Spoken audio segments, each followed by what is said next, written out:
Sige po, patuloy po natin sambahin ng Panginoon.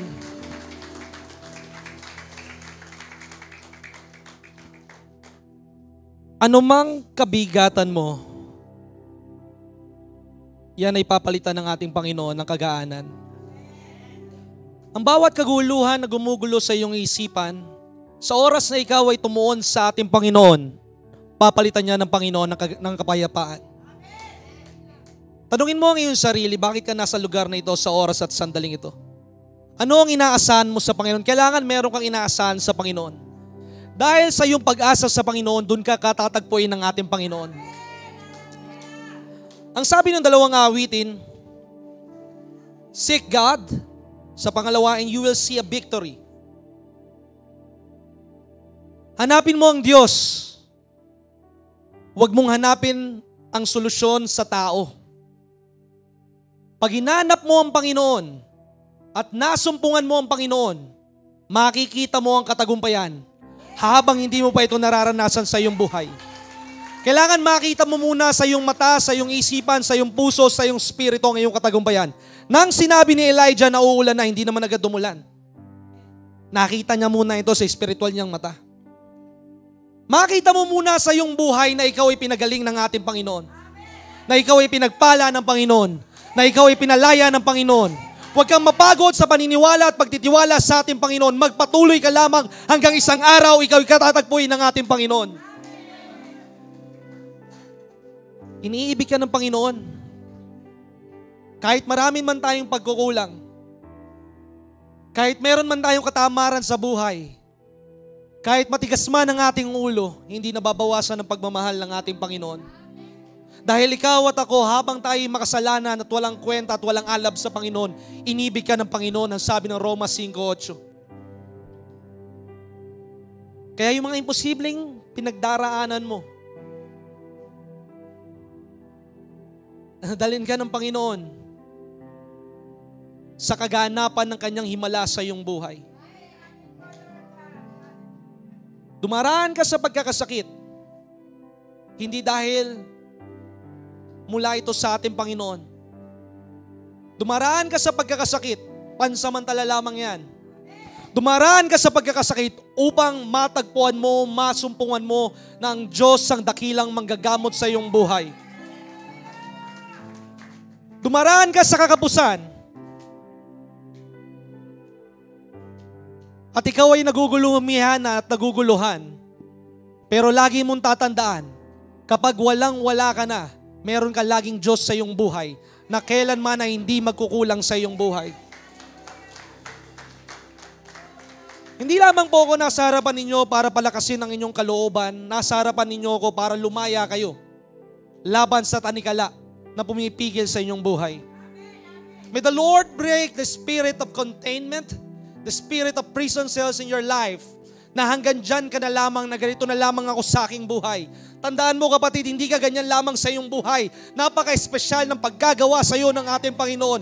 Ikaw ay iniibig ng ating Panginoon. Kaya ipinadala niya ang kanyang nag-iisang anak sa katauhan ng ating Panginoong Jesus para tubusin ka sa lahat ng pagkakasala. Hindi ka nilikha ng ating Panginoon dahil ikaw ay kawangis ng iyong magulang. Nilikha ka ng ating Panginoon dahil ikaw ay nilikha niya sa pagkawangis niya. You have that morality. You have that power. You have that authority. Kaya huwag kang magpalinlang sa kaaway na hanggang dyan ka na lamang, na ako'y mamamatay na lamang, na ako'y okay na hanggang ganito, basta't ako nakakain lamang ng 3 araw. Hindi. Gagawa ka ng kasaysayan sa daigdig na ito. Ang mga kamag-anak mo, ang mga anak mo, ang kasawa mo ay maniniwala sa iyo. Dahil ikaw ang naniniwala, kaya ikaw ay katatagpuin ng ating Panginoon at babaguhin ng iyong sambahayan. Huwag mong problemahin kung hindi sila naniniwala. Huwag mong problemahin kung walang sumasama sa iyo. Kaya wala pang sumasama sa iyo sa oras at sandaling ito. Dahil gusto ng ating Panginoon, it's between you and Him. It's between you and Him. Ikaw muna makipagniig sa ating Panginoon. At kapag nakipagniig ka sa ating Panginoon, diringgin ng Panginoon ang lahat ng luha mo. Diringgin ng Panginoon ang lahat ng iyong pagsusumamo sa ating Panginoon. Sapagkat hindi bingi ang ating Panginoon para hindi niya marinig ang iyong hinihingi sa ating Panginoon. Hindi maikli ang kamay ng Panginoon para hindi ka iligtas ng ating Panginoon. Ang gusto lang ng Panginoon, maghintay ka saglit anak. Maghintay ka saglit anak. May ginagawa ako sa iyong buhay.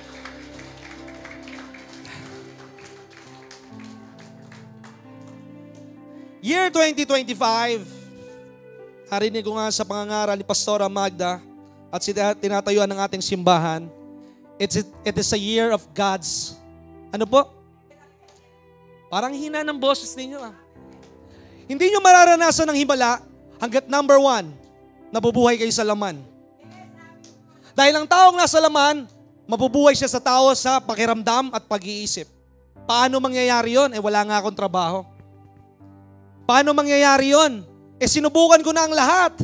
Pumunta na ako sa lahat ng ospital. Dininig ko naman ang sinasabi ng doktor. Nananalangin naman ako sa Panginoon pero hindi pa rin ako pinagagaling ng Panginoon. Just imagine this.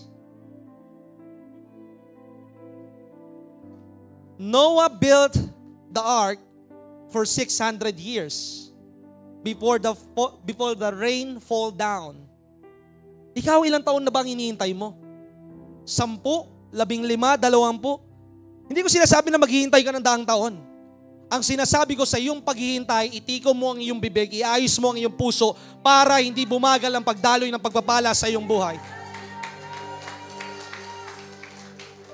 Pag nakita mo ang Panginoon sa iyong buhay, sinasabi ko sa iyo, hindi pwedeng hindi ka daraan sa pagsubok. At sa bawat pagsubok, ikaw ay magagalak. Huwag kang magalak sa panahon lamang ng promosyon. Last year, nagagalak ka noong December kasi may bonus ka, may 13th month pay ka. Kasi may nabenta ka. Paano kung wala kang mabenta, wala kang bonus, wala kang 13th month pay, hindi ka ba magagalak? Ang sabi ko nga sa mga kalalakihan last Tuesday, when you read the book of 1 Thessalonians chapter 5 until verse 18, walang dahilan para hindi ka magalak sa Panginoon. Ang sabi doon, rejoice forevermore. Be joyful at all times. Kailan ka raw magagalak? Kailan ka raw halakak? Lagi. Lagi.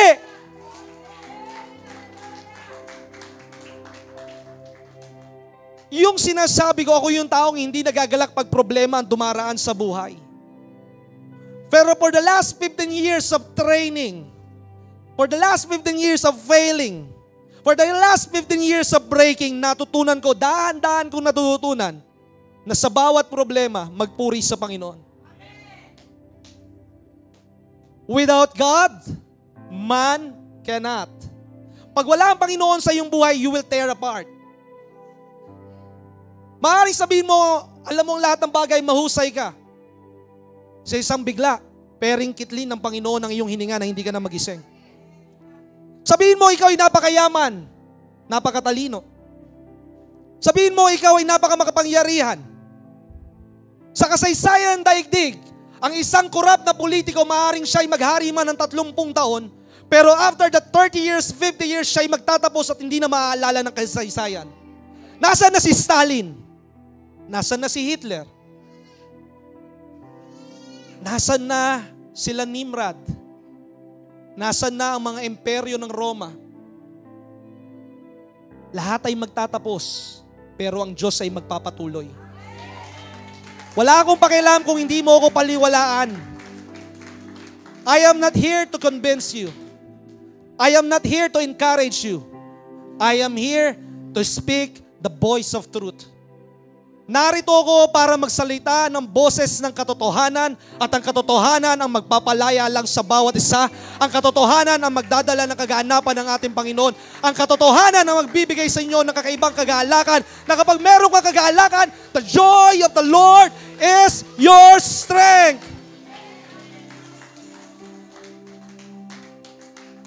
Napakaganda ng mensahe natin ngayong umaga bago tayo umupo. It's about walking with God. Lumalakad ka bang kasama ang Panginoon? O gusto mo nandun yung tinatawag na permissive will rather than submissive will? Permissive will, yung gusto mo. Yung submissive will, Lord, let your will thy be done. Lord, tama ba itong ipinapanalangin ko? Naalala ko, 2 bagay lamang hiningi ng mga apostol. In the book of Luke chapter 11, ang sabi doon, verse 4, Lord, teach us to pray.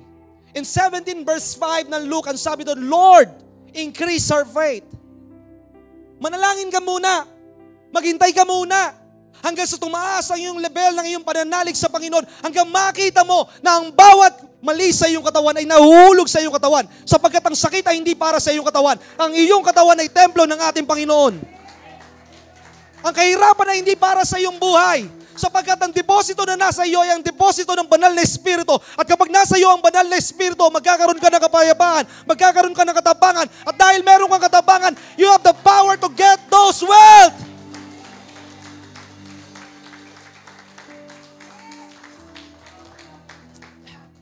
Don't just memorize the Word of God. Don't just write the Word of God on your mobile phone. Meditate and imitate the Word of God. Huwag mo lang pagbulayan. Gayahin mo ang salita ng Diyos.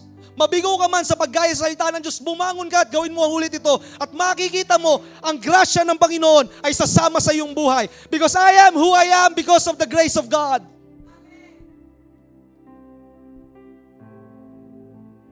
Ang biyaya ng Diyos, Christian Fellowship, maraming problema ang mga manggagawa, mga miyembro, mga pastor, mga leader.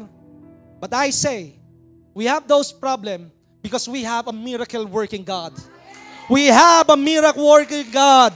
We have a miracle-working God. And because we have a miracle-working God, you are a miracle worker. You are a miracle worker. Maghihimala ang Panginoon sa iyong buhay. Maghihimala ang Panginoon sa iyong buhay. Alisin mo lamang ang pag-iisip mo. Alisin mo lamang ang kabigatan ng iyong puso. Magpatawad ka. And you shut down those things that are in the past para makakilos ang Panginoon sa iyong buhay. Maraming problema, but don't center on the problem. Don't focus on the lack. Don't focus on the pain. Don't look at yourself na kawawa ka naman. Ang tingnan mo, ang magandang kinabukasan na naghihintay sa iyo.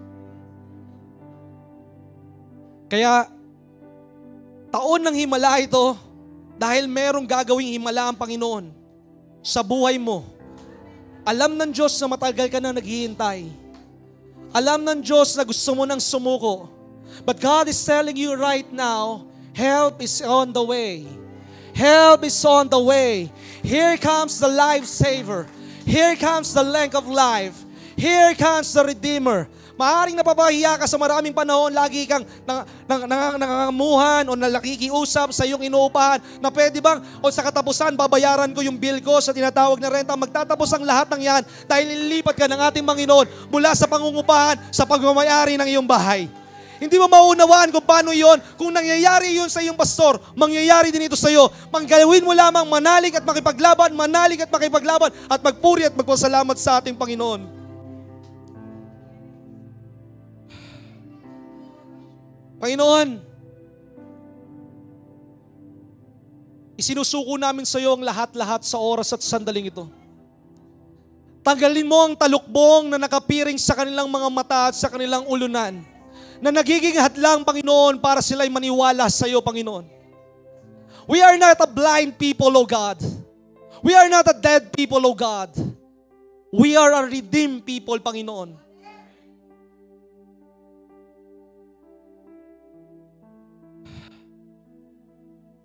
Kantayin nga natin, request ko nga kay Pastor King kanina, pwede ba makilagay sa lyrics, sabi ko,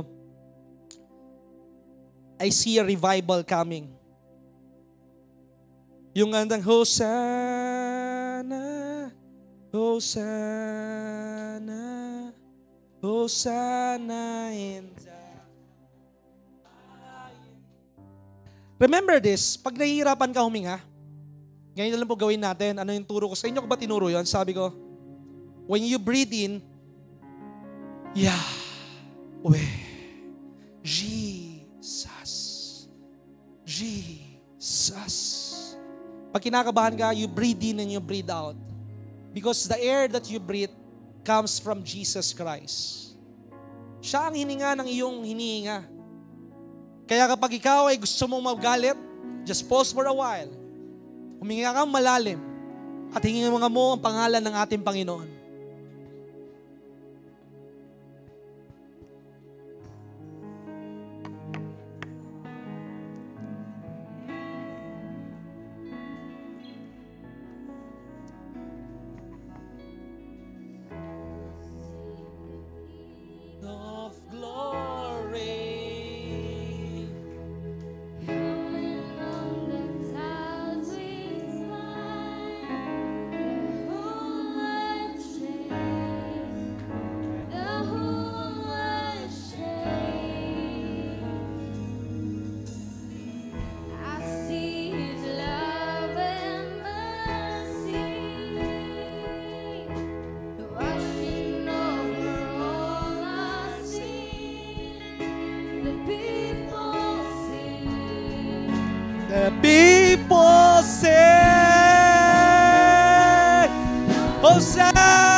Yes, God. Now is the time, oh God. Say yes.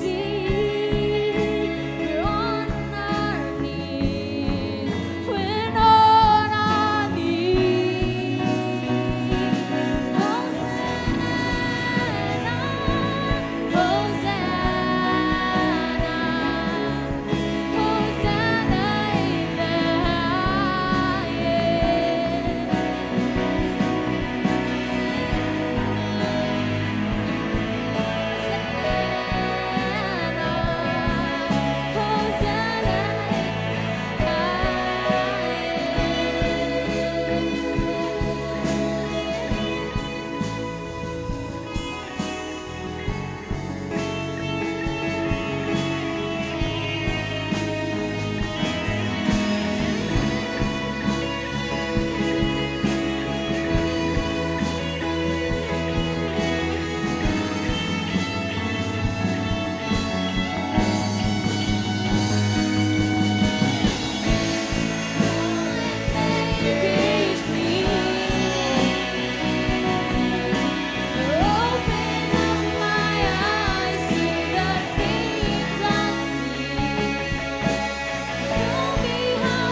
Hosanna in the highest. Hosanna.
Praise God.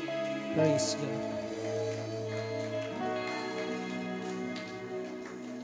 Sa oras na ikaw ay bigat na bigat sa iyong buhay, tumingala ka lang sa langit at sabihin mo, Panginoon, kailangan kita. Hindi ko na po kaya. You said in your words that we cast our burden, we cast our cares upon you, O God. That you will rescue us, O God. Panginoon, hindi yung problema ang ipagmamalaki ko.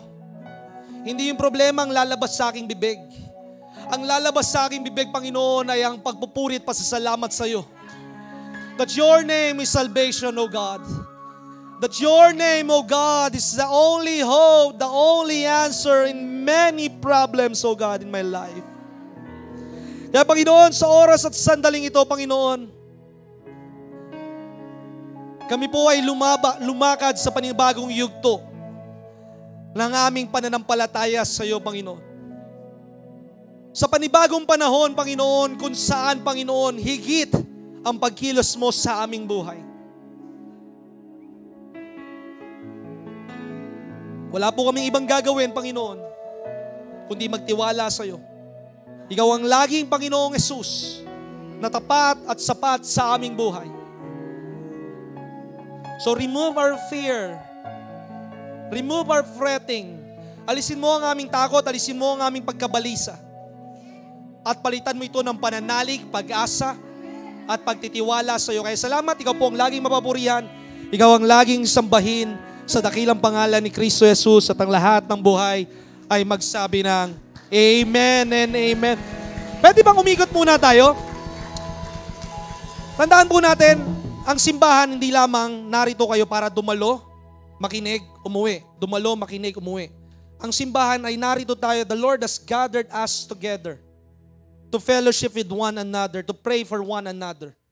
Napakaliwanag ng verse 13 ng 1 Thessalonians, sabi, help the weak, encourage the timid, and pray for them.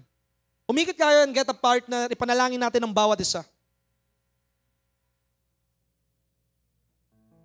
Manalangin tayo para sa bawat isa dahil kapag ang simbahan ay nananalangin, ang kaaway ay hindi magtatagumpay sa buhay ng bawat isa.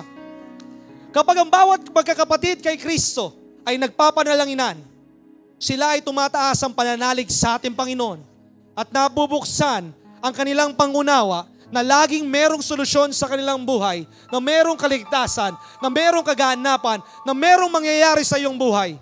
Mangyari na ikaw ay katagpuin ng ating Panginoon dahil kayo'y nananalig. 2 o 3 ang magkatipon sa aking pangalan, ang Diyos ay nasa presensya ng ating Panginoon. So there will be a qualification na kailangan may 2 o 3 nagkakatipon na nagkakasundo sa pananalig, na nagkakasundo sa pangako ng ating Panginoon. Ano man ang iyong kinapos sa oras at sandaling ito, ito'y ginapos natin sa kalangitan.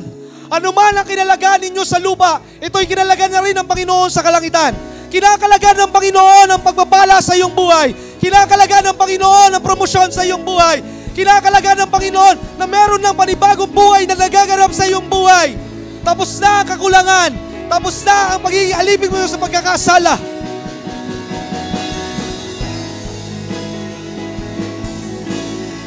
May ginagawa ang Diyos sa iyong buhay.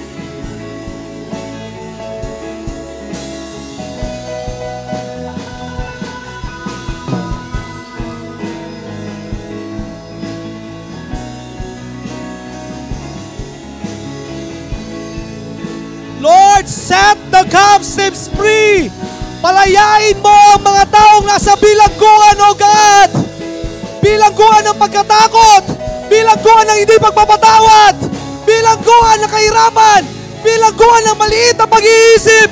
Bilangguan na kung saan kami ay nalilimitahan ng pagkilos, O God.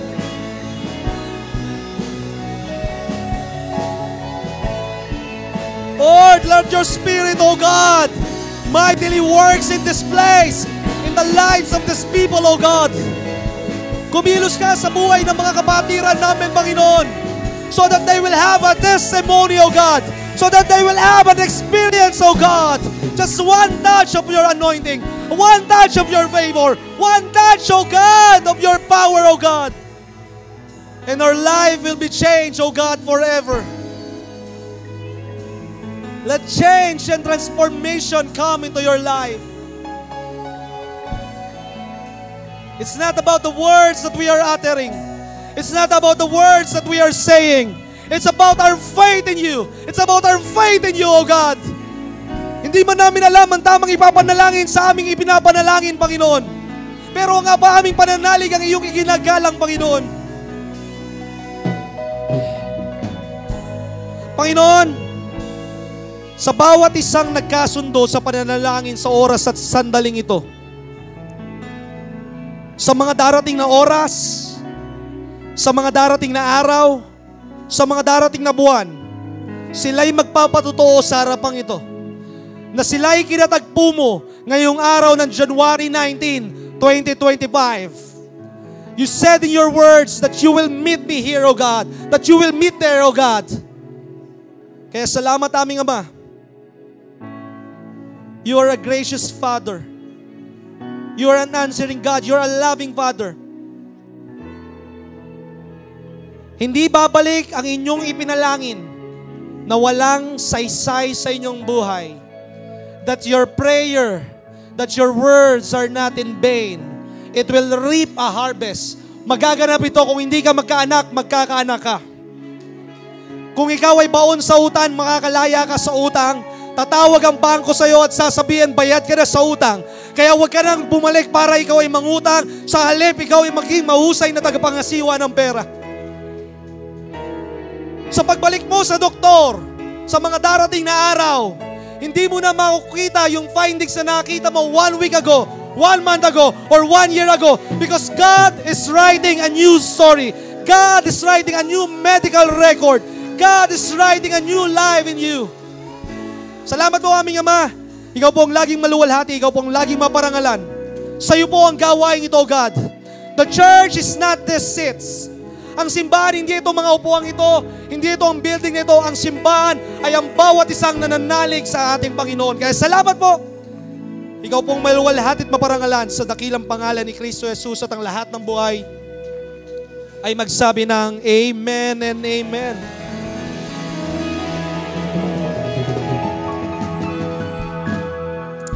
Maraming salamat po sa ating music team. Salamat sa Harmonious. Tingnan nyo, habang tayo pumipick up ng hininga at ng lakas, napakahalaga na tayo magkakaisa. Pag itong music team na ito ay nagtatalo-talo, hindi nagpapansinan o hindi nagpa-practice, would you say na magkakaroon sila ng magandang melodiya o tono pag nag-aawitan? Maaaring iba-iba ang kanilang maging kwerdas. Instead of making a music, they will make a noise. So napakahalaga na tayo magkakaisa sa pananalig at pananampalatayaan natin sa Panginoon. Na wala tayong ibang pinananampalatayaan, wala tayong ibang pinananaligan, kundi ang ating Panginoon. Na kapag tayo nanalig sa Panginoon, maliliglig ang kaaway. Magsasara ang bawat pintuan na nagtatangka na ikaw ay patayin sa iyong buhay.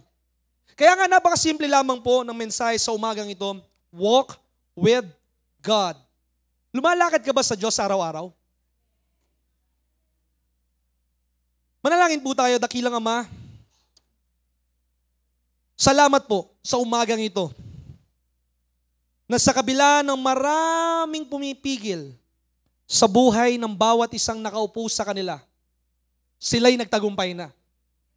Na ang pakinggan nila, hindi ang kanilang laman, kundi ang pakinggan nila ay ang iyong boses na sila'y dumalo. At isantabi muna ang mga problema, isantabi muna ang mga kaabalahan, Panginoon. Kaya dalangin ko ang iyong banal na salita, ang magbukas na kanilang isipan, magbukas na kanilang mata, na mas malaki ka kesa sa problema ang kanilang binubuhat.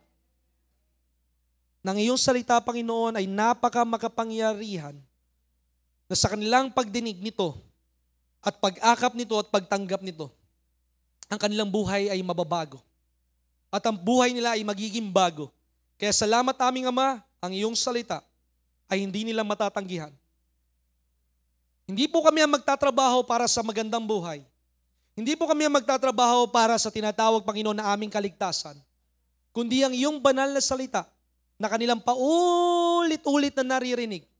At dalangin ko po, na yung paulit-ulit nilang pagkakarinig ngayong araw na ito, ito ang maging hamon sa kanilang buhay na magdadala sa kanila, Panginoong Yesus, upang tumindig, upang humakbang, at upang magtagumpay.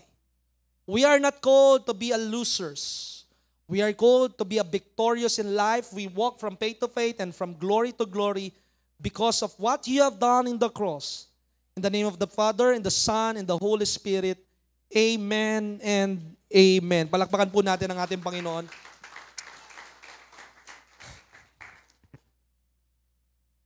Lahat tayo'y, sino dito ang mga nagtatrabaho? Walang nagtatrabaho dito? Paano kayo nabubuhay? Sa bahay, nagtatrabaho. Naglilinis ka ng bahay, nagpapakain ka ng anak mo, nagdilig ka ng halaman, nagtatrabaho ka sa opisina, nagtatrabaho ka pa rin. Wala nga lang daw sweldo. Pero kahit wala kang sweldo, ang Diyos naman na nakakita ng iyong ginagawa, kaya ikaw ay natutustusan araw-araw. Sa mga nagnenegosyo, maaaring ang iyong negosyo man ay fluctuating, kagaya ng tinatawag na isang aparato sa ospital, pero naniniwala ako, sa oras na matanggap mo, isabuhay mo ang katotohanan, hindi na fluctuating yung negosyo mo. Ito'y pataas, ng pataas, ng pataas, ng pataas, ng pataas, at kagaya ng ilog na rumaragasa, hindi mo ito mapipigilan. Lahat tayo merong tinatawag na kaabalahan sa buhay.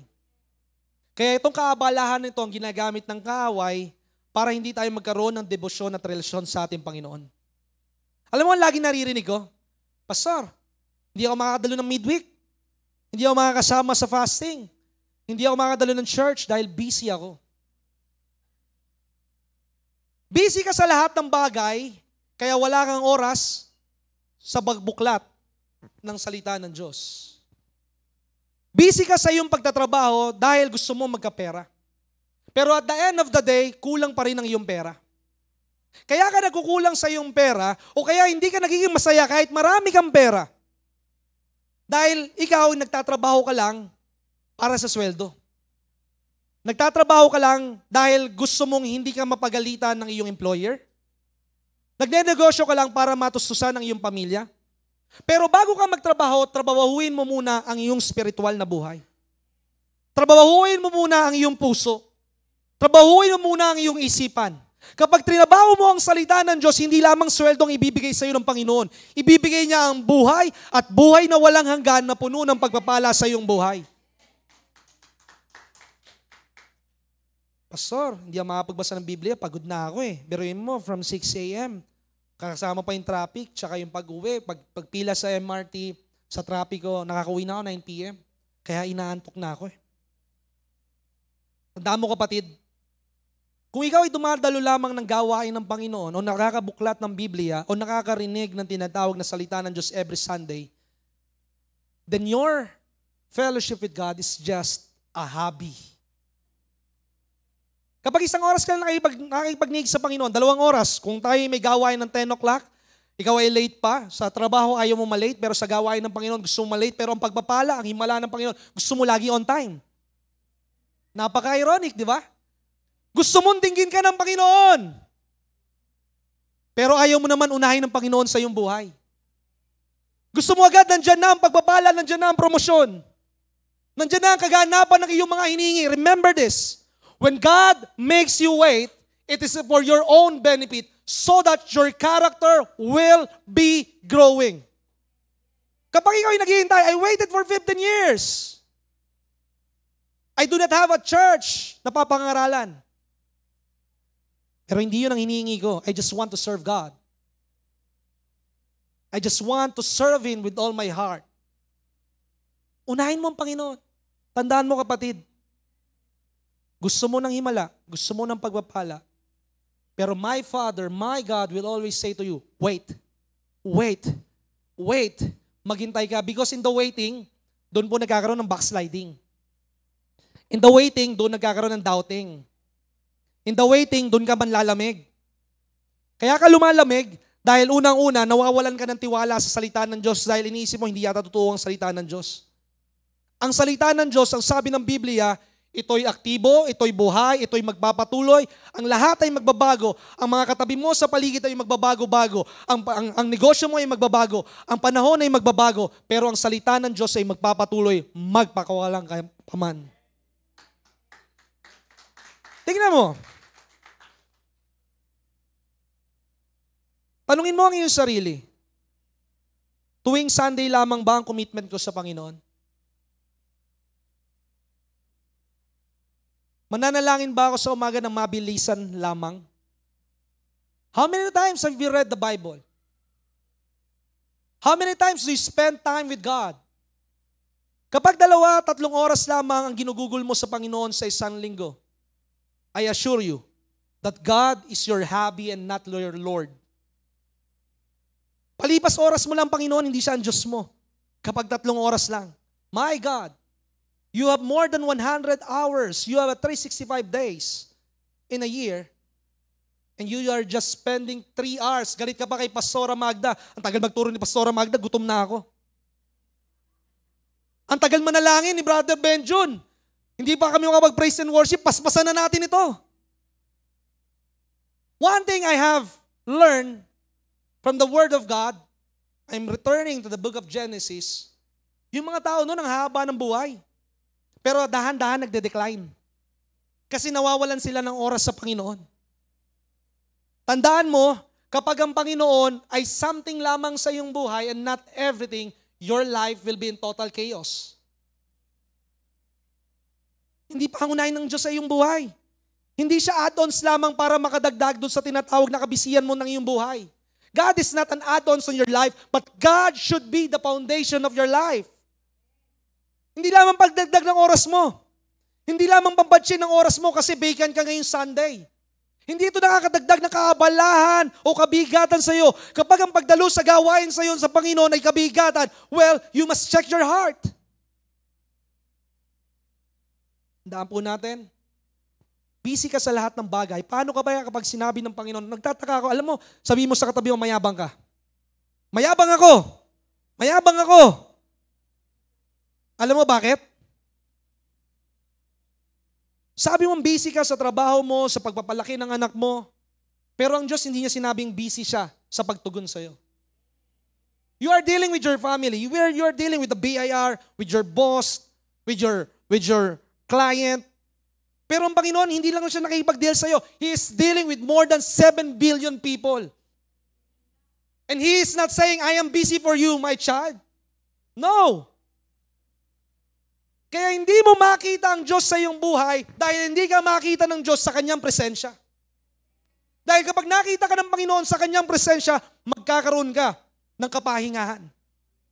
Come unto me, you are heavily laden, and I will give you rest. Ang tao, laging pagod na pagod. Minsan nga, nagtataka ako minsan napapagod din ako. But I am reminded that it's not you that is working. Pag ikaw ang tumatrabaho, mapapagod ka. Pero pag ang Diyos na tumatrabaho sa iyong buhay, magkakaroon ka ng kapahingahan, kagalakan, dahil hindi mo tinuturing na kabigatan yung iyong ginagawa. Pag umuwi ka sa trabaho, sasabihin mo sa anak mo, ikaw na magsaing. Ikaw mag-ayos sa mesa, pagod na ako na naghanap buhay. To the husband and wife, kung ikaw ay ang babaeng malaki ang kinikita sa inyong pamilya, remember these 3 things. Seminar muna tayo. Remember these 3 things. Sabi mo, ikaw yung breadwinner kaysa sa asawa mong lalaki. Number 1, your husband is still a man. Kahit ikaw ay malaking sweldo, kahit ikaw yung may utak, kahit ikaw bumubuhay sa pamilya mo, yung asawa mo pa rin ay lalaki. Pangalawa, give honor to whom honor is due. That your husband is the head of the family. And number 3, don't brag that I have earned a lot. It is me, it is mine, it is I. It is not you. It is the both of you. That is why you are not 2, but you become 1. Kaya hindi mo sasabihin na mas malaki. Ikaw naman lalaki. Huwag kang ma-offend. Kaya ikaw ay bumabarkada sa iba dahil pakiramdam mo sa sarili mo, wala kang kwentang tao. Akala mo sa sarili mo, you are invaluable sa pamilya mo. Maaring malaki man yung net worth. Net worth. Ano ba yung net worth? Yung kita, yung pera na dumadaloy sa asawa mo. But don't let the net worth of your wife affect your self-worth. Alam mo yung self-worth mo, yung mataas sa pagtingin mo sa iyong sarili. At huwag kang magkaroon ng pride na hindi appreciate yung asawa mo dahil siya'y mahusay. You appreciate your wife. Maaring siya man ay, sabihin na natin, siya'y nasa bahay, nag-aalaga ng iyong anak. Pag suneldohan mo yung asawa mo, mas mahal pa yan kaysa sa yaya, mas mahal pa yan sa kasambahay. Dahil oras-oras may demand sa bahay. Kaya nga kung atin titingnan, ikaw lalaki, huwag mo maliitin ang asawa mo. Dahil pantay kayong ginawa ng ating Panginoon. At hindi lang kayo basta pantay na ginawa ng ating Panginoon. Hindi na kayo magkaiba, kundi kayo isa na. Ang sabi ng Biblia, mag-umpisa po tayo in Genesis 5, verse 22. Basahin ko lamang po dito dahil meron tayong technical problem. Ang sabi ng Genesis 5, verse 22. Enoch walked with God 300 years after the birth of Methuselah, and had other sons and daughters. So all the days of Enoch were 365 years, and Enoch walked with God, and he was not found among men because God snatched him, took him away. Sino nga ba si Enoch? Just a brief review, si Enoch po ay anak ni Cain. Dahil tatandaan nyo si Seth ang anak si Enosh. Sana kung gano'n nyo kakilala ang tinatawag ng mga Korean novela, K-pop, mga artista, mga bini, kung sino man yung mga bini na yan, mas lalong kilalanin nyo ang higit na makapangyarihan sa ating buhay, ang Panginoong Yesus at ang mga taong ginamit niya na makapangyarihan sa inyong buhay. And Enoch walked with God. Meaning, when you walk with God, you have a daily fellowship with Him. Meron kang araw-araw na makikipagniig sa ating Panginoon because fellowship will always grow when you have a constant communication with God. Kapag lagi ka nakikipag-usap sa asawa mo, nababawasan ka ng karamdaman, nababawasan ka ng kabigatan, at higit sa lahat, lalong lumalago at lalong tumitibay yung inyong foundation ng pagmamahal sa inyong magulang o sa inyong mag-asawa. Kaya kung ating makikita, hindi lamang tayo basta nakikinig ng salita ng Diyos. Hindi lamang tayo basta nagko-quote ng verses. Ganito lamang po kasimple yan. Marami ang nakakarinig ng salita ng Diyos. Pumunta ka sa kanto, may nagtuturo ng salita ng Diyos. Maaaring ikaw ay nakaupo dyan sa oras at sandaling ito at naririnig mo ang salita ng Diyos, pero hindi ka pa rin makapaniwala sa ating Panginoon. Many heard the word of God, but still, they do not believe the word of God. Pero hindi tayo titigil. Hindi kami titigil na mangaral ng salita ng Diyos, hindi dahil para makilala nyo kami, kundi para malaman ninyo ang katotohanan. Because only the truth shall set you free. There's no other truth. Hindi porket maraming ginagawa ng maraming tao na sila hindi dumadalo sa simbahan, hindi na nanalangin, napapagpala sila, hindi ibig sabihin nun napapagpala sila. Dahil at the end of the day, yung lahat ng kanilang itinatanim, sila'y mag-aani at sila'y mananagot sa harapan ng ating Panginoon.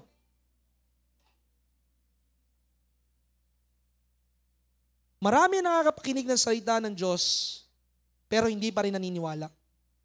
At marami namang naniniwala, pero hindi naman ito pinagbubulayan sa kanilang buhay. At marami naman nagbubulay sa kanilang buhay. Many meditate the Word of God, but they do not imitate the Word of God. My friend, my brother, let your faith be not a passive faith. Alam mo yung word na passive faith? That you hear the Word of God. That you know the faith, but you do not want to move. Alam mo yung katotohanan. At sasabihin ko sa iyo, ang pananalig, hindi po ito madali. Ang pagsunod sa Panginoon, hindi po ito madali. But I am trying to tell you right now, following God and obeying God is the worthest thing that you can do in your life. It is worth it. Dahil ang mga nagtapat sa Panginoon, kailanman ay hindi napahiya. Na sa inyong pagtanda, hindi kayo pababayaan ng ating Panginoon. Bakit ko masasabi? Dahil mismo sa aming buhay, nararanasan namin ito. Na hindi kami nagtitiwala sa tao, na hindi ang simbahan ang bumubuhay sa amin, kundi ang bumubuhay sa amin ay ang grasya at biyaya ng ating Panginoon. When you walk with God, people will hate you. KJ yan eh. Killjoy yan eh. KJ doesn't mean that you are a killjoy. KJ means that I am worshiping and honoring and selecting and choosing King Jesus Christ. Kaya kapag tinawag ka na KJ, oo, KJ ako. I will not conform to the pattern of this world, but I will be transformed. And you will see, I will continue.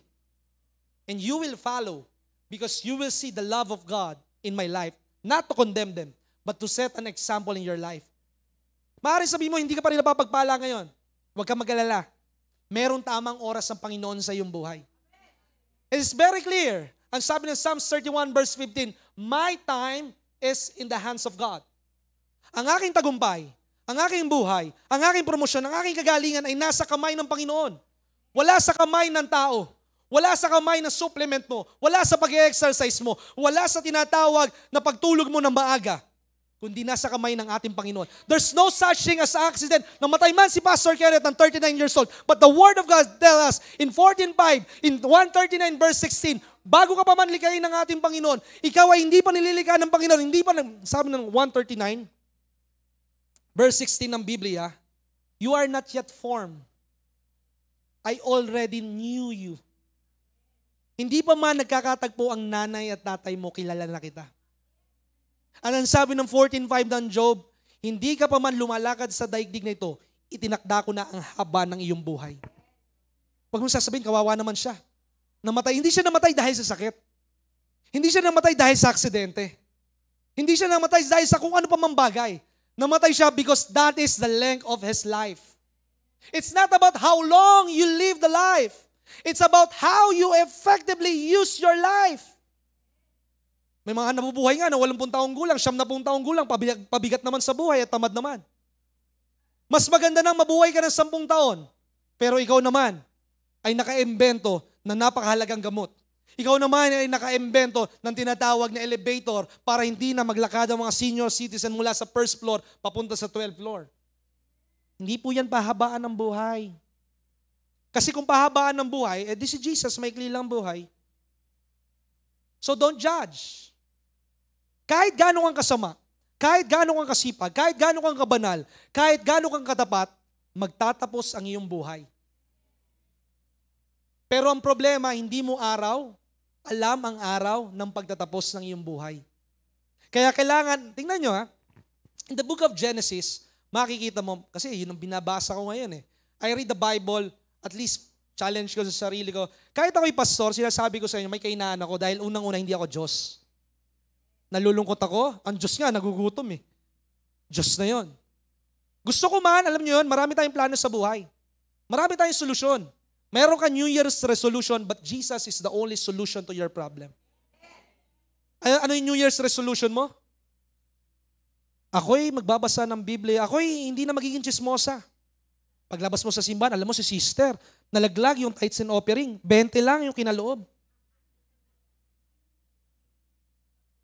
Alam mo ba ang chismosa? Isa sa bagay na kinasusuklaman ng Panginoon. Because it stirs up fight. You read it in the book of Proverbs. It stirs up fight. Kasi bakit? Ikaw yung pag-aawayan nila. Kaysa pagtawanan mo yung kaloob niya, ipanalangin mo. Kaya mahina ang simbahan because we are always on the survival mode. Kanya-kanya tayo sa sarili nating barko. But when the church is praying for one another, when the church start to pray, that's the start that every believer will be mightily and powerfully used by God. Kahit sabihin mo ikaw yung pinakawalang kwentang tao, hindi ako magugulat kung ikaw yung pinakagagamitin ng Panginoon na makapangyarihan sa iyong pamilya. Hindi ako magugulat kung ikaw ay magiging bilyonaryo. Hindi ako magugulat kung ikaw ay magiging pastor.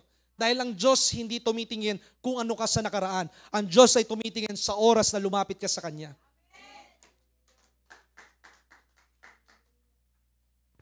Pagpapansinin mo ang Biblia,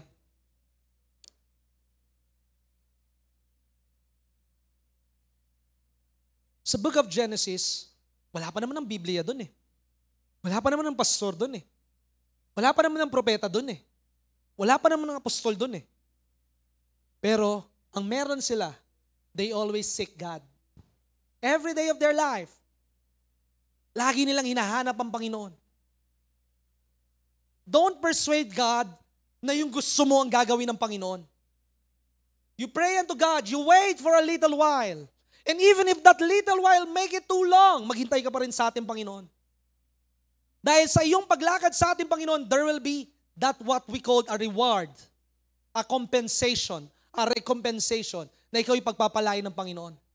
Kasi kapag binasa mo yung kasusunod na verse ng Genesis 6 verse 8 to 9, ang sabi naman sa 6, 8 to 9, and Noah walked with God.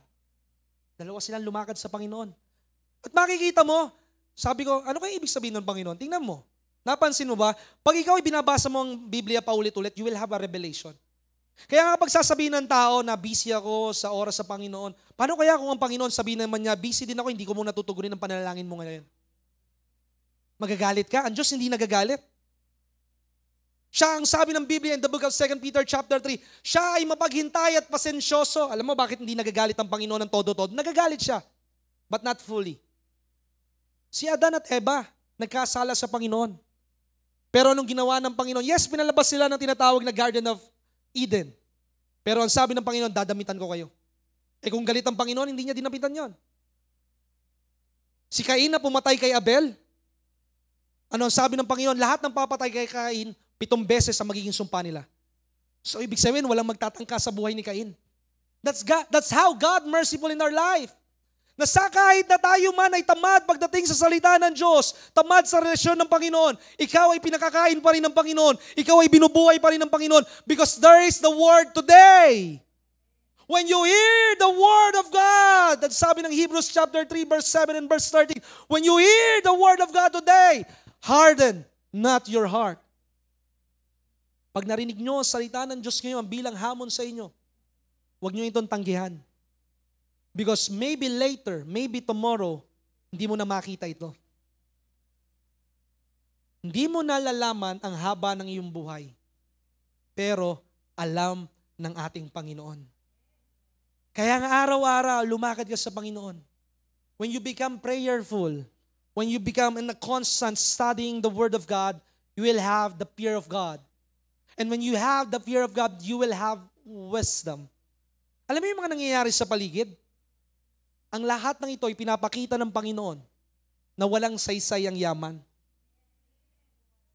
Sa isang igla, pwede itong masunod. You read chapter 49 of Book of Psalms. You study it in your home.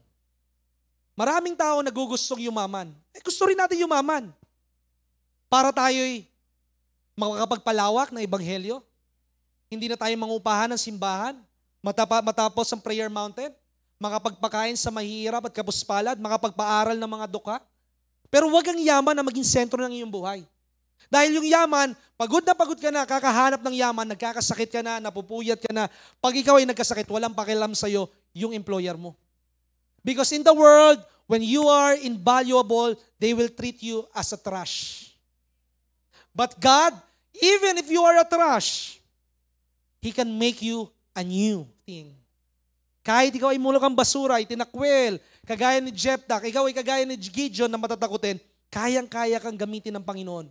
Hindi mahalaga kung ano ka, kung sino ka, ang mahalaga yung tumawag sa iyo. Ang mahalaga yung gumagamit sa iyo. Sapagkat kung atin pong titingnan ang sabi dito sa Psalms 49, ang tao nagpapakayaman. Pinupuno nila ng magagandang mga material na bagay ang kanilang buhay. But when destruction comes, sinasabi ko lang ang summary noon, they cannot buy their own soul. They cannot buy their salvation. Because soul is the most precious thing in this world. Maaaring ikaw man ay nakasakay sa tinatawag na Mercedes-Benz, o nakasakay sa isang Bentley, o nakasakay sa isang Rolls-Royce. Pero ang lahat ng yan ay iiwanan mo dahil ang iyong buhay, ang tao ganito lamang po yan eh. Gusto niyang makamtan yung yaman, makamtan yung kasiyahan niya sa buhay, but at the end of the day, those riches, those promotion, those yung tinatawag na mga influensya, it is like an air. Kaya mo bang hawakan ng hangin? Kaya kita mo mailap sa'yo ang katagumpayan. Pero pag ang Diyos ang humawak sa iyong buhay, isusunod niya ang lahat ng bagay sa iyo. Seek ye first the kingdom of God, and all these things shall be added unto you. Ang sabi ng Biblia in 1 Peter chapter 5, verse 8, ano po ang sinasabi ng salita ng Diyos in 1 Peter chapter 5, verse 8? Be sober, be vigilant, the enemy of yours, the devil, prowls around you like a raging lion, seeking somewhere to devour. Sa buhay natin, laging meron tinatawag na labanan. Kaya huwag ka natutulog sa pansitan. Hindi ka nakakarinig ng salita ng Diyos para maging matalino. Hindi ka nakakarinig ng salita ng Diyos para magkaroon ka ng +1 sa langit. Hearing the word of God will not get you to heaven, but abiding the word of God. By believing in Him, that He is the only way. It's not about your works. Alam niyo, kapag ang aking gagawin sa simbahan ay yung tinatawag, Panginoon, buong buhay ko, naglingkod ako sa iyo. Kaya kailangan pagpalain mo ako. Panginoon, nagtatights ako. Dumadalo ako ng tinatawag ng midweek. Nagpe-first fruit offering ako, nagpe-pledge ako, Panginoon. Kaya kailangan pagpalain mo ako. That's not how God works. Ang ating Panginoon ay tumatrabaho sa pamamagitan ng iyong pananalig. Hindi ka diringgin ng ating Panginoon dahil ikaw ay mabait. Bakit si David? Dinidinig ng Panginoon. Napakasama ni David. Hindi ka diringgin ng Panginoon dahil ikaw ay maalab sa simbahan. Diringgin ka ng Panginoon kapag meron kang pananalig sa ating Panginoon. And without faith, ang sabi ng Hebrews 11 verse 6, it is impossible to please God.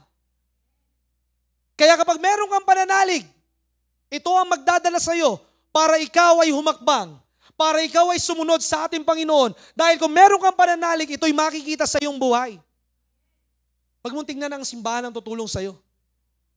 Ang tingnan mo na ang lahat na ginawa mo sa Panginoon sa pamamagitan ng simbahan, ito'y ginawa mo sa Panginoon at ito'y tapos na at ang Diyos ang bahala sa iyong buhay. Dahil ang lahat na nagtiwala sa ating Panginoon, kailanman hindi siya napahiya sa kanyang buhay. Madaling makinig ng salita ng Diyos. Pero ang maganda, isa buhay natin ang salita ng Diyos. Kung gusto ninyo ng 100% na katugunan sa Panginoon, napakasimple ng susi. John 15 verse 7. If you abide in my words, if you follow, obey in my words, and then my words will follow you, and you shall ask anything.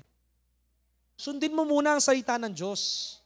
Pag isinabuhay mo ang salita ng Diyos na mahalin mo ang kaaway mo, magpatawad ka, doon mo makikita ang biyaya ng Panginoon sa iyong buhay. Sundin mo muna ang salita ng Diyos na unahin mo ang Panginoon sa iyong buhay.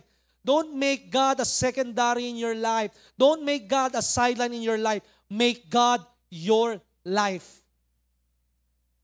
Tatlong bagay ang aatakihin ng kaaway sa inyong buhay. Alam mo ba yung tatlong bagay na aatakihin sa inyo ng kaaway sa inyong buhay? Number 1, pinansyal mong buhay. Sino dito ang may pangangailangan sa pera? Ako may pangangailangan ako sa pera. Pag wala kayong pangangailangan sa pera, baka pwedeng pakahingi ng pera para mapatapos natin yung prayer mountain. O kaya makapagtayo tayo ng simbahan at huwag na tayong mangupahan sa Green Hills. Abay, napakalaki ng obligasyon sa Green Hills. We are paying for all the expense at least 250,000 pesos monthly. Pero sa kabila noon, ang Diyos ang gumagawa ng kaparaanan kung paano ito matutugon. Nadidelay. Oo, nadidelay. Nakakapagod. Sasabihin ko, nakakapagod. But every day, I might be wasting away on the outside, ang sabi ng Biblia, but the Lord is restoring me on the inside. Pag puno ka ng salita ng Diyos, ang lalabas sa iyong bibig ay salita ng Diyos. Pag puno ka ng salita ng Diyos, ang lalabas sa iyo ay kabutihan. Pag puno ka ng salita ng Diyos, makikita mo ang himala ay susunod sa iyong buhay. Pag ang puno sa iyo ay tinatawag ng mga makamundong mga pandinig, ang lalabas sa iyo ay reklamo. Ang lalabas sa iyo ay katamaran. You are not working para ikaw ay mapagpala. You are working dahil alam mo ang Diyos ay tapat sa iyong buhay at ang nagtapat sa Kanya kailanman ay hindi pababayaan ng ating Panginoon. Number 1, financial. One thing that the church, that every individual has lost is the spiritual ability to fight. Ayaw natin ng labanan. Ang gusto natin lagi pagpapala. Ayaw natin makipagniig sa tinatawag na pananalangin. Ang gusto natin lagi ay mag-praise the Lord lamang. Ayaw natin maglingkod sa Panginoon. Ayaw natin mag-fasting. Ang sabi nga nung isang kausap ko, Pastor, di ako makasali sa fasting eh. Kasi ang dami kong ginagawa sa trabaho, saka lagi ako nagdadrive. O minsan nasakay ako ng ganito, MRT, ganyan, kaya hindi ko kaya mag-fasting. Sabi ko sa isip ko, ang taong ito, kung nauunawaan lang niya at kilala ang Panginoon, ibig sabihin, kami bang pastor, wala kaming ginagawa at nakatambay lamang kami. Kung kaya namin makapag-fasting, bakit hindi nyo kaya makapag-fasting? It's about your control and discipline to your body. Ang daming bagay na nahubog sa akin ng fasting. Isang bagay is being thanksgiving. Being thankful. Bakit ka magpapasalamat? Kinakain mo, minsan kamukha mo na sino nga ba? Si Bugs Bunny. Kasi kinakain mo lagi, lettuce ni Brother Arlan eh. Minsan carrots. Lalo na pag oatmeal. Walang lasa. Pagka kinain mo, hintay ka lang ng 20 minutes, lalabas na ng katawan mo. But one thing that I learned, maging mapagpasalamat sa lahat ng bagay. Hinuhubog ka ng fasting na kahit wala kang pananalapi, kahit puno ka ng problema, magpasalamat ka sa Panginoon. Hinuhubog ng fasting so that you will have a control over your temptation. Pag nakontrol mo ang katawan mo, tandaan mo ito. The one who controls your mind, controls your body. Kung ikaw ay laging iniisip mo ay mahirap ang buhay, namatay si nanay ng 50 years old, wala kami naipundar na bahay, yun ang magiging buhay mo. Pero kapag meron kang isipan na mula sa Panginoon, na ang aming history ng pamilya ay mag-iiba at mag-uumpisa sa akin, mag-iiba ang kasaysayan ng inyong pamilya. Hindi ka mamamatay ng 50 years old. Hindi ka mamamatay na nangungupahan. Hindi ka magkakasakit. Hindi ka mangungutang sapagkat ang Diyos ang kikilos ng panibago sa iyong buhay. Ang kasalanan ng anak ay hindi kasalanan ng magulang. Ang kasalanan ng magulang ay hindi kasalanan ng anak, kundi merong kakaibang dealing sa iyo ang ating Panginoon. Just change your mind. Sabi ng 2 Corinthians 10 verse 4 to 5, that our weapon are not carnal, but it is mighty to change. That you must pull down every strongholds in your life. Ano yung mga stronghold? Tandaan mo sa financial mong buhay, ganito yan eh. Kaya inaatake ng kaaway eh. Nagbigay ka ng pledge. Naghamon si Brother Harney, nagbahamon si Pastora Magda, nag-first fruit ka, nag-year-end Thanksgiving ka, hamon kasi ni Brother Jonathan, nagtatights ka naman. Pero ang nangyayari sa'yo, kinakapos ka. Ang nangyayari sa'yo, nagkasakit ka. Ang nangyayari sa'yo, nawalan ka ng trabaho. Will you still continue to do that same excitement sa ating Panginoon? Na magbibigay ka pa rin ba ng buhay mo sa Panginoon? Because God always wants you to experience His fullness. Kaya nga sabi na salita ng Diyos doon, and He walked with God. You know the word God means? It means El-E-L, El-Elyon, Elohim. It means that He is an almighty God. And when He is an almighty God, kaya-kaya niyang buhatin ang iyong kabigatan sa iyong buhay. Kaya-kaya niyang baguhin ang iyong sitwasyon sa iyong buhay. Because He is an omnipotent God. He is an omniscient God. He is an omnipresent God. What He have done before, kaya-kaya niyang gawin muli sa iyong buhay. Titirahin ng kaaway yung pinansyal mong buhay para magkaroon ka ng tinatawag na pagdududa sa Panginoon. Pero huwag kang magduda sa Panginoon dahil ang Diyos ay magpapatuloy. Yung kaaway ay walang karapatan sa iyong buhay sapagkat ikaw ay pagmamayari ng ating Panginoon. Just be reminded of this. Nang sinatdown ng Panginoon yung arko, hindi ba kayo nagtanong, paano nabuhay sila Noah? Gaano katagal sila sa arko? Ilan? You read your Bible. They are in the ark for the 1 year and 10 days. 40 days is about the rain. And for the other 150 days, they are waiting for the flood to dry up. And they waited another for 7 days, until it hit 1 year and 10 days. You read it, you check it. It's written in the book of 8 verse 26 ng Genesis or 9. 1 year and 10 days. At ang kamangha-mangha doon, dahil si Noah ay lumalakad sa Panginoon, don't you know na hindi lamang 2 pares ang meron sa barko ng mga animal? They have 7 clean animals in the ark. Estimately, they have at least 10,000 animals in the ark. Abay, pag hindi pinakain nyo, ano mangyayari sa mga tinatawag na mga animals? Baka mag-Royal Rumble yun. Baka yung buwaya at yung leon, yung manalo doon, uubusin nila ng lahat na nasa barko. But what I am trying to say, sa loob ng 1 taon at 10 araw, kung hindi pinagkukulang si Noah, ikaw din ay hindi pagkukulangin ng ating Panginoon. Ang kailangan mo lang lagi ay bumabad sa presensya ng ating Panginoon. Do you know the word ark? Alam mo yung word na arko? From the Latin word, it means an arca. Arca, anong magagawa ko dyan, Brother Jonathan? Hindi naman ako nagbabarko. The word arca means a treasure box which holds a valuable things. That when you are in the temple of God, that when you are in the closet, you are in the treasure box of God. So when you are in the treasure box of God, you are valuable, you are preserved, and you are loved by God. Kaya ganun ka na lamang atakihin ng kaaway. Inaatake ka ng kaaway para magduda ka kanino? Sa ating Panginoon. Even though that I am not saying it, even though that I am not feeling the healing, even though that I am not feeling na nakakabawas yata ako ng utang sa aking mga binabayaran, keep on believing.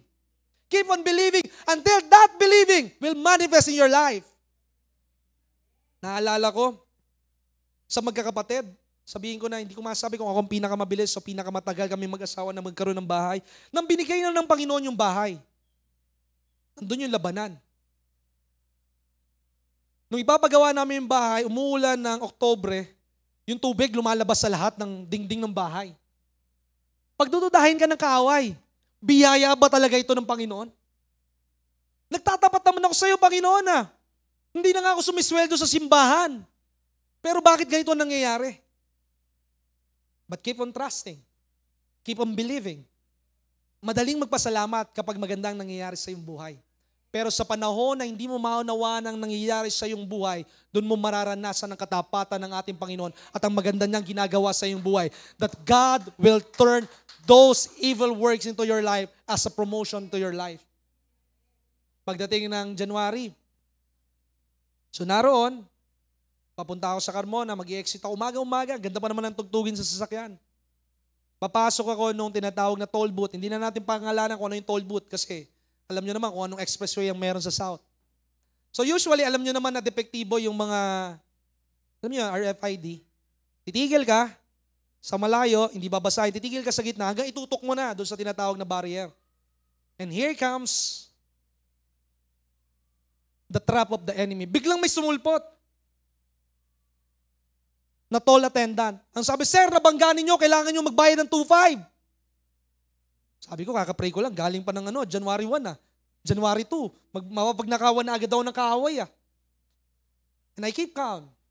When you have the word of God, you will be under in control. Sabi ka, miss, makicheck nga muna yung CCTV with a smiling face. Sige sir, akin na muna yung lisensya saka yung ninyo. Yung card.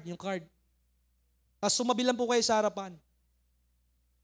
Tumabi, bumalik after 3 or 4 minutes kasama ko ang asawa ko.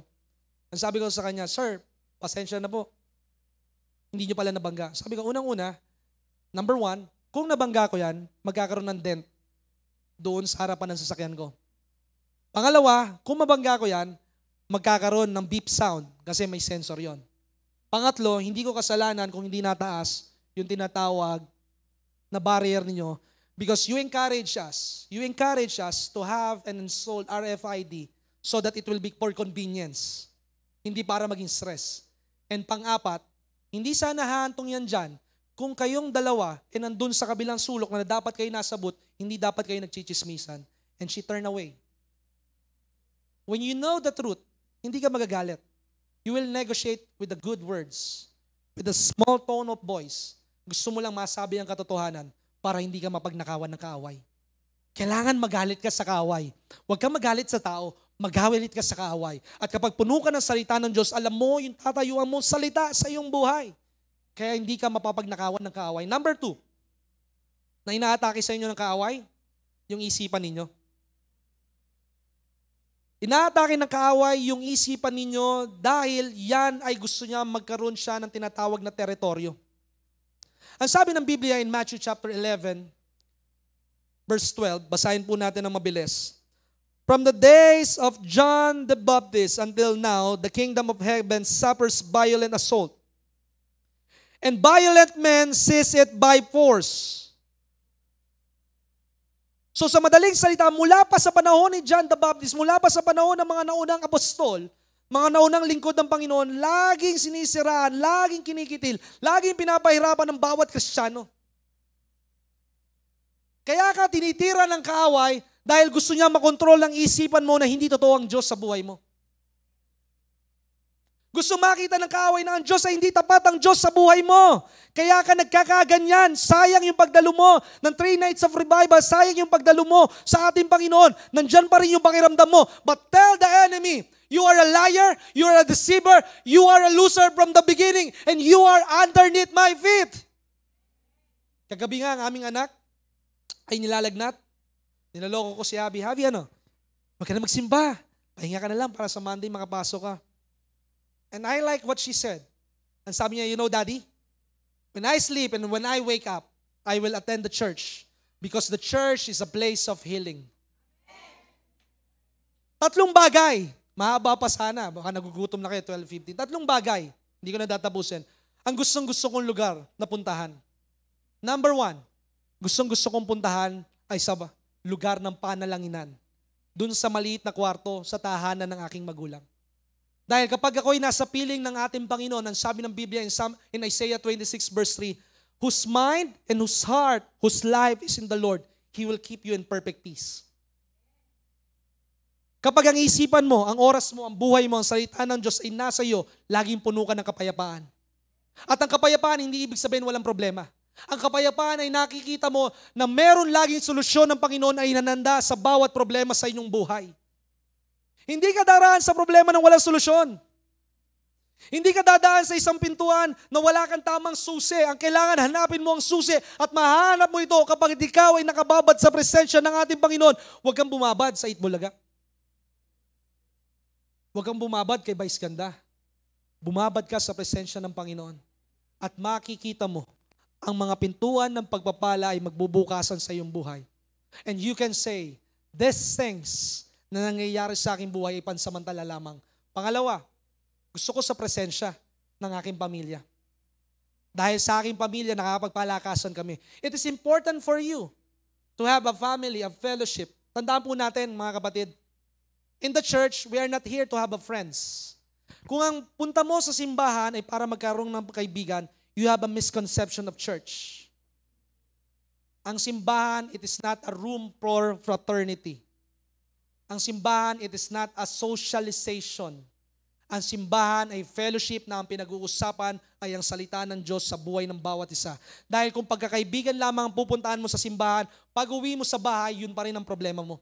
Pero kapag pinag-uusapan ninyo ang salita ng Diyos, ang buhay mo ay mababago. At dahil nababago ang buhay mo, bagong pagpapala ang dadaloy sa iyong buhay. At darating ang bagong problema, magkakaroon ka naman ng mataas na pananalig sa ating Panginoon. Inubog kayo ng ating Panginoon not to be friendly. Inubog tayo ng ating Panginoon to be a farmer who waits for the season of harvest. Hinubog ka ng ating Panginoon to be a soldier, to always obey the commandments of God. Hinubog ka ng ating Panginoon to be an athlete, to obey the rules of the game. Kaya kung iyon titingnan, mga kapatid, hindi ka nasa simbahan para magkaroon ng kaibigan. Nasa simbahan ka para maging matapang ka. Upang paglabas mo ng simbahan, maraming kaluluwa ang maliligtas sa iyong buhay. Upang paglabas mo sa simbahan, ang kaaway ay lumalayo sa iyo dahil nakikita nila ang kapangyarihan ng Diyos sa iyong buhay. Kailangan makita ang kapangyarihan ng Diyos sa ating buhay. Hindi po tayo nag-aaral ng salita ng Diyos just to speak the word of God. Nag-aaral tayo ng salita ng Diyos so that Christ will be seen in your life. Hindi yung ikaw ay parang lalampa-lampa na parang ikaw ay talunan. Hindi ka talunan. Ikaw ay higit pa sa mananagumpay. He that is in you is greater than he that is in the world. Pangatlong bagay, yung tinatawag na gustong-gusto ko ay sa simbahan. Ang sabi ng Biblia in the book of Psalms that one day in the house of God is better than 1,000 days in the world. Nung lockdown, kapag ikaw ay nasa simbahan, hindi ba parang wala kang problema na kung paano ka uuwi at matche-checkpoint? Hindi ba parang wala kang problema kung paano mo mababayaran yung mga bayarin mo sa tahanan? Huwag kang mag-enjoy sa mall. Huwag kang mag-enjoy sa bakasyunan. Mag-enjoy ka sa gawain ng Panginoon. Tandaan mo, kahit anong prayer ni pastor sa iyong buhay, kung hindi ka magkakaroon ng pananalig na kagaya ng isang bata at kagaya ng isang mustard seed, hindi ka kakatagpuin ng ating Panginoon. No matter how much we pray, the Lord cannot hear our prayer unless you will have a faith like a mustard seed. Pray nga kami ng pray para sa inyo. But you are not changing your habit. Ayaw mo maghanap ng trabaho. Hindi ka magkakaroon ng trabaho. Pray nga kami ng pray sa tinatawag na kagalingan mo, pero ayaw mo naman panindigan. Hindi ka makakatanggap ng kagalingan. Pray nga kami ng pray para sa tinatawag na pagunlad ng iyong buhay, pero ikaw ay makasaya sa pera. Hindi ka kakatagpuin ng ating Panginoon.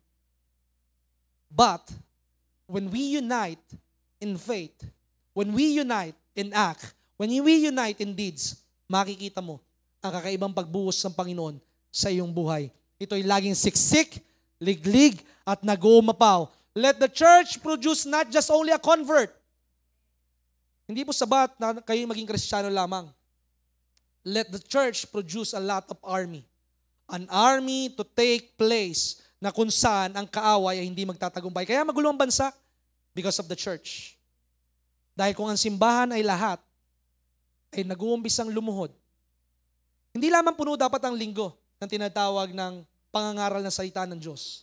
Dalangin ko ng bawat Saturday service or prayer meeting, ang bawat midweek service ay puno ng kaluluwa. And you can say, the church and God is not your hobby, but God is the Lord of your life and the foundation of your life. And when God is the foundation of your life, isang bagay masasabi ko sa inyo, mapapagod ng kaaway, kababakbak ng iyong buhay, at siya'y lalayo sa iyong buhay. Manalangin po tayo. Dakilang Ama, salamat po sa oras at sandaling ito na ikaw po ang kumikilos sa aming buhay. Wala ka pong katulad at wala ka pong kapantay. Sa bawat salita at katotohanan na kanilang narinig, Panginoon, ito ay magpatibay na kanilang pananalig sa iyo at magpaapoy ng kanilang pananampalataya sa iyo, Panginoon, na hindi kami nakikipaglaro sa iyo, Panginoon. At hindi ka nakikipaglaro sa amin upang hindi kami mapaglaruan ng kaaway, Panginoon. We are in a serious business, O God. And only the violent shall take the kingdom of heaven by force. That you have given us the power, O God, to trample on the serpents, to get the wealth, O God, so that we may use it, O God, to save the lost and to honor you. Panginoon, maraming magsilaya ngayon. Mapalitan ng kanilang isipan, mapalitan ng kanilang puso, ng isang pusong dalisay, at isipan na meron ka, Panginoon, upang kami ay maging matibay, maging agresibo, at higit sa lahat, mapuno kami ng kaluwalhatian at ng kabanalan ng iyong banal na Espiritu. So that we can speak boldly, we can speak sharply, and we can stand in the midst of temptation, O God. That we will have a power to resist sickness, to resist poverty, to resist those things that contradicts your word. Kaya salamat po, ikaw po ang laging maluwalhati at maparangalan sa dakilang pangalan ni Kristo Jesus. Amen and amen.